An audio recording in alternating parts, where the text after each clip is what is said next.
Phone tapping case విచారణలో దూకుడు పెంచింది సిట్. ఎంక్వైరీలో భాగంగా జూబ్లీహిల్స్ పోలీస్ స్టేషన్లో విచారణకు అటెండ్ అయ్యారు మాజీ ఎంపీ బీఆర్ఎస్ సీనియర్ నేత సంతోష్ రావు.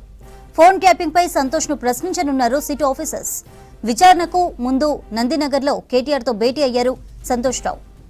ఇప్పటికే ట్యాపింగ్ కేసులో హరీష్ కేటీఆర్ ను విచారించింది సిట్. ఇక సంతోష్ రావు విచారణ తర్వాత నెక్స్ట్ ఎవరికి నోటీసులు ఇస్తారనే దానిపై బీఆర్ఎస్ వర్గాల్లో పెద్ద ఎత్తున చర్చ జరుగుతోంది.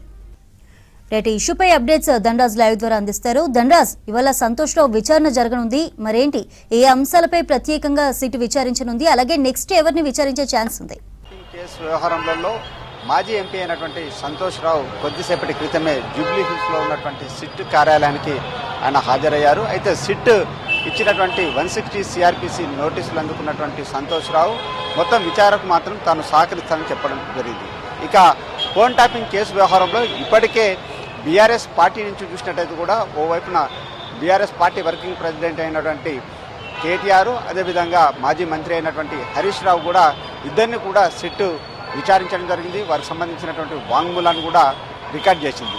ఇక సంతోష్ రావుకు సంబంధించినటువంటి వ్యవహారంలో అప్పుడు బీఆర్ఎస్ ప్రభుత్వ హయాంలో మొత్తం ఫోన్ ట్యాపింగ్ సంబంధించినటువంటి వ్యవహారంలో ఆయనకు సంబంధించినటువంటి ఫోన్ కాల్స్ కావచ్చు, అదేవిధంగా నిందితులతో మాట్లాడినటువంటి సిడిఆర్కి సంబంధించినటువంటి కాల్ డేటా సంబంధించినటువంటి వ్యవహారంలో ఆయన ఫోన్ సంబంధించినటువంటి ఇంటరప్షన్ జరిగింది. కాబట్టి ఆ వ్యవహారంలో కూడా ఇటు సంతోష్ రావును విచారించనుంది. అయితే గత బీఆర్ఎస్ ప్రభుత్వ హయాంలో కూడా ముఖ్యంగా చూసినట్టయితే సంతోష్ రావు చాలా వరకు కేసీఆర్కు చాలా పార్టీలో సంబంధించినటువంటి వ్యవహారాల్లో చాలా కీలక వ్యక్తిగా పనిచేశారు. ఓవైపున మీడియాకు సంబంధించిన వ్యవహారాలు కావచ్చు, రాజకీయ పరంగా సంబంధించిన వ్యవహారాలు కావచ్చు, వ్యక్తిగతంగాను సంతోష్ రావు కేసీఆర్కు చాలా వ్యక్తిగత సహాయకుడుగానే పనిచేస్తూ ఆయన ఎంపీగా కూడా కొనసాగారు. కాబట్టి మొత్తం ఈ ఫోన్ ట్యాపింగ్ వ్యవహారంలో చాలా వరకు ప్రత్యర్థి అంటే విపక్షాలకు సంబంధించినటువంటి ఫోన్లను ట్యాపింగ్ చేసి ఆ సమాచారాన్ని రాజకీయానికి సంబంధించినటువంటి వ్యవహారాల్లో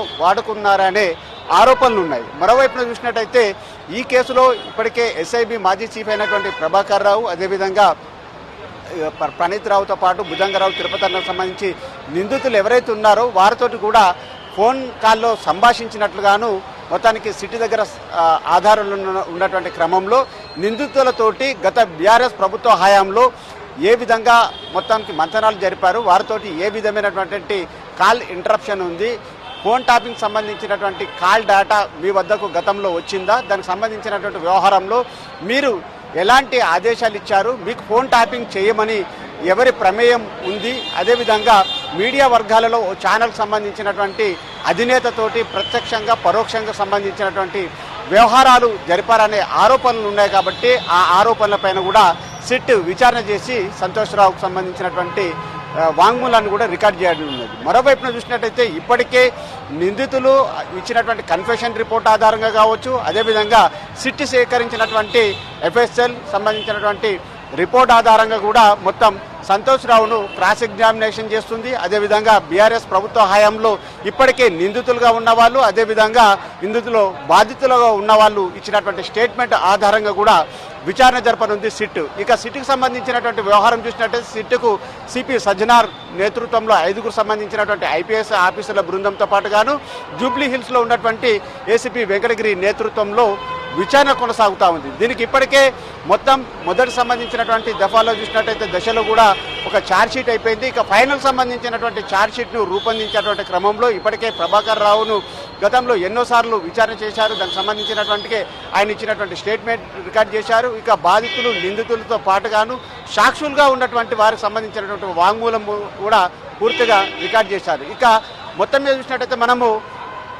ఇక అంటే మొత్తానికి ఈ కేసు చాలా కీలక సంబంధించినటువంటి దశకు చేరుకుందని చెప్పొచ్చు. ఎందుకంటే సంతోష్ రావు తర్వాత మరి ఆయన ఇచ్చినటువంటి స్టేట్మెంట్ ఆధారంగా నెక్స్ట్ చూసినట్టయితే మరి కేసీఆర్నే విచారించాల్సి వస్తుందనే చర్చనీయాంశం కొనసాగుతుంది. కాబట్టి మరి సంతోష్ రావు విచారణ తర్వాత మరి కేసీఆర్కు నోటీసులు ఇస్తారా అనే పొలిటికల్గా ఈ అంశం చాలా చర్చనీయాంశంగా మారుతుందని చెప్పొచ్చు.